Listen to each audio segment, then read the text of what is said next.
179, the A320 going to Phoenix, Arizona. MzeroA, Heavy on Kilo, hold charge Alpha. Who's a Kilo Thai? Who is that? MzeroA, Heavy. Tam 8081 Heavy, left on Alpha, short of Echo. 808 Bravo Lima, you didn't follow it? 808 Bravo Lima? 808 Bravo Lima, you told us to follow the Embraer. You follow the Embraer?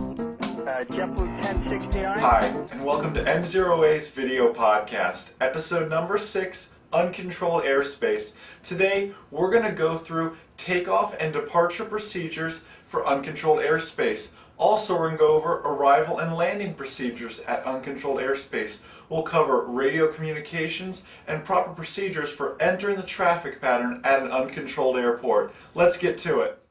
At airports without an operating control tower, pilots are asked, however not required, to make position reports. Let's go over and listen to a proper departure procedure at an uncontrolled airport. And Ocala traffic, Cessna 512 Romeo, departing runway 36 at Ocala. As soon as our wheels leave the ground, we enter into the traffic pattern. The first leg of our traffic pattern is called the upwind. A radio call to announce you're in the upwind would sound something like this. Ocala traffic, Cessna 512 Romeo on the upwind, runway 36, Ocala. In a standard traffic pattern, turns are always made to the left unless otherwise noted. The next leg would be our left crosswind, and a radio call on the left crosswind would sound like this. Ocala traffic, Cessna 512 Romeo, left crosswind 36, Ocala.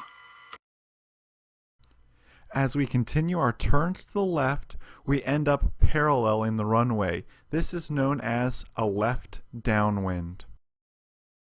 Ocala traffic, Cessna 512 Romeo, left downwind 36, Ocala. Typically, we fly the downwind out until we're 45 degrees away from our touchdown point. At that point, we turn base, in this case, left base. Ocala traffic, Cessna 512 Romeo, turning left base, runway 36 at Ocala.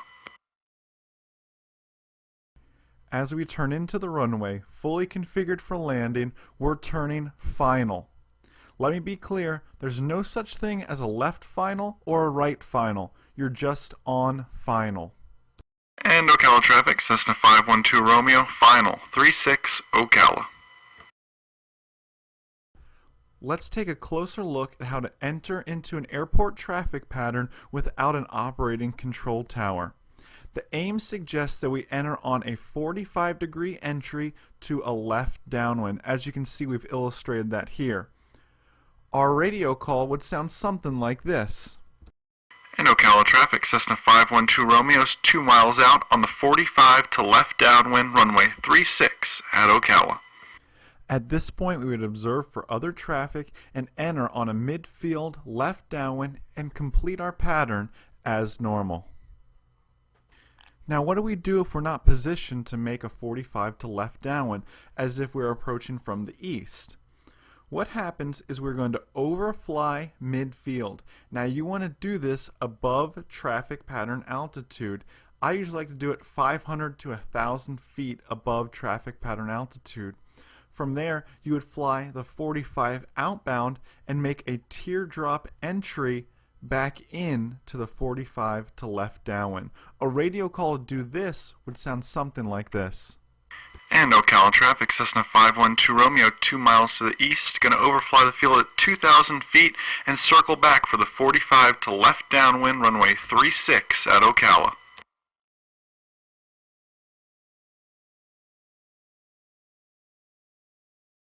Flying in uncontrolled airspace can be a tough task.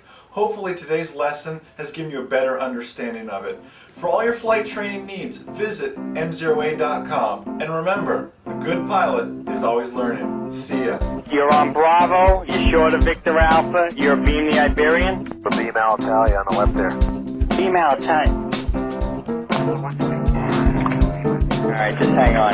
JetBlue 179? Yes, sir, we're number 2 holding short of Victor Alpha on Bravo. Hey, who's the first JetBlue on Bravo short of Victor Alpha? 35. You're an outbound? Yep. Hey, you guys should come up here one day. JetBlue 35, need you to pull it right up there and hold short of Victor for me.